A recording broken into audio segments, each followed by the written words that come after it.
is CSS? We will talk about that. Okay, let's start without wasting the time. CSS क्या होता है, उसके कितने टाइप्स होते हैं, वो आज हम बेसिक पढ़ेंगे. ठीक है, उसके अदर नेम्स क्या होते हैं, अगर कोई उसकी टाइप्स है. ठीक है, तो CSS में एक्चुअल होता क्या है, we are going to study about that. So CSS represent करता है www3 को.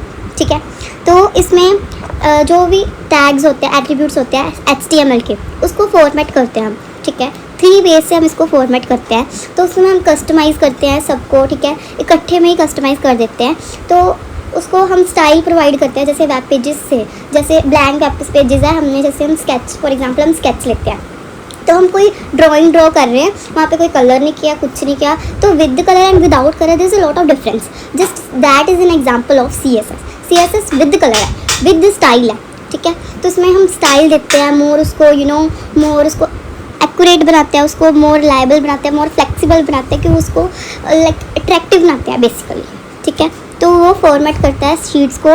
तो उसमें हम स्टाइल टैग यूज़ करते हैं. तो स्टाइल टैग में उसका टाइप भी होती है. ठीक है, तो उसमें हम CSS जो है उसमें हम वहाँ पे प्रेफर करते हैं कि वो किसकी फाइल है. ठीक है, अगर HTML के तो हम एक्सटेंशन यूज़ करते हैं .html और .html. अगर वो CSS के तो हम यूज़ करते हैं .css. ठीक है, तो हम अगर CSS यूज़ कर रहे हैं तो हम जब टैग्स लगाते हैं तो वहाँ पे स्टाइल टैग बहुत ही इंपॉर्टेंट होता है. तो उसके बीच एट्रीब्यूट्स भी होता है. ठीक है, तो उसमें एट्रीब्यूट्स कौन कौन से हैं, तो वो मैं आपको बताती हूँ कि स्टाइल, एवरी लाइन में स्टाइल टैग लगना बहुत ज़रूरी है. ठीक है, वो उसका रूल है. तो उसमें 2 पार्ट्स होते हैं, सेलेक्टर और सेट ऑफ डिक्लेरेशन. ठीक है, तो सेलेक्टर क्या होता है, सेलेक्टर होता है वो जो लिंक प्रोवाइड करता है रूल्स और HTML टैग के बीच में.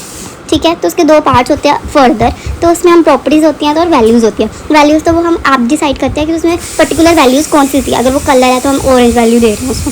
ठीक है, अगर वो फ़ोन का साइज़ है तो हमने उसमें इंडियन ओमेन या फिर airline, okay, basic different Arial ऐसे नेम्स दे रहे हैं. ठीक है, तो उसका साइज़ दे रहे हैं, फ़ॉन्ट का साइज़ दे रहे हैं, फ़ॉन्ट का फैमिली में से उसको कोई भी स्टाइल दे रहे हैं, तो वो हम फॉर्मेटिंग करते हैं तो उसकी वैल्यूज़ होती है. ठीक है, तो उसमें हम देखते हैं कि जैसे हम इसमें देखा कि यहाँ पे उन्होंने बताया कि HTML के टैग के यूज़ करके भी हम उसके फॉर्मेटिंग कर रहे हैं, बट उसको मोर एनहेंस करने के लिए हम CSS को यूज़ कर रहे हैं. ठीक है, फर्दर हमने देखा कि इसके 3 टाइप्स होते हैं.